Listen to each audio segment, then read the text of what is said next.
You're tuning into VTV News live from Hanoi. This is Hoài Lương, and here are the headlines for this hour. Lee Kuan Yew, a great friend of Vietnamese people, passed away early this morning. Vietnam, Australia, and New Zealand vow to further boost relationship. And new ways of teaching science benefit Vietnamese kids. Prime Minister Nguyễn Tấn Dũng last week ended the 5-day official visit to Australia and New Zealand with pledges to intensify the comprehensive partnership, ultimately building towards a future strategic partnership. The visit established a new milestone in their ties, creating the new opportunities for cooperation between government agencies and businesses. Quang Anh's report.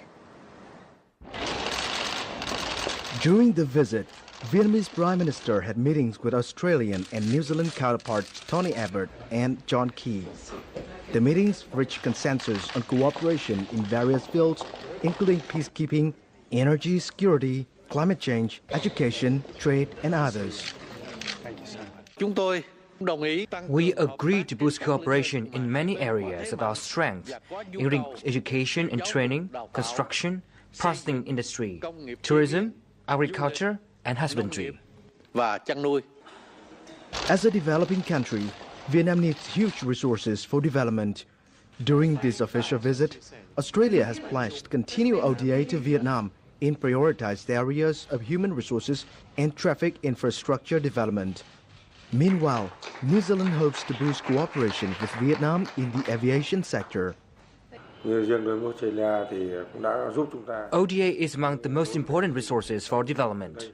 Australia, with its ODA, has helped Vietnam to build the My Thuận Bridge in the past and is currently supporting Vietnam in the Cao Lãnh Bridge project. Vietnam and New Zealand have so signed an agreement in aviation, encouraging airliners to open direct flights.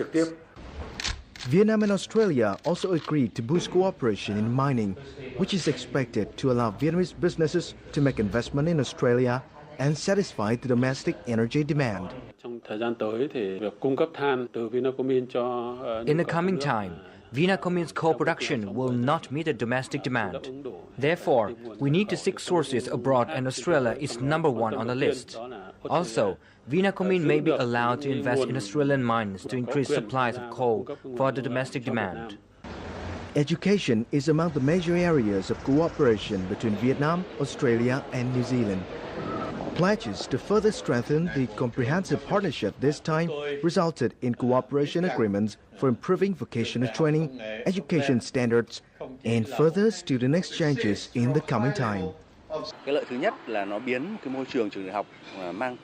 Student exchanges bring about the benefit of gradually raising the standard of universities in Vietnam to international level.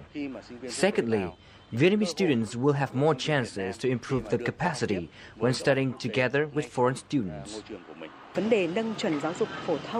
the near future, with the support from government agencies, we'll adopt Australian education and language standards, as well as advanced education software to Vietnam's education system, thanks to cooperation with public schools in New South Wales.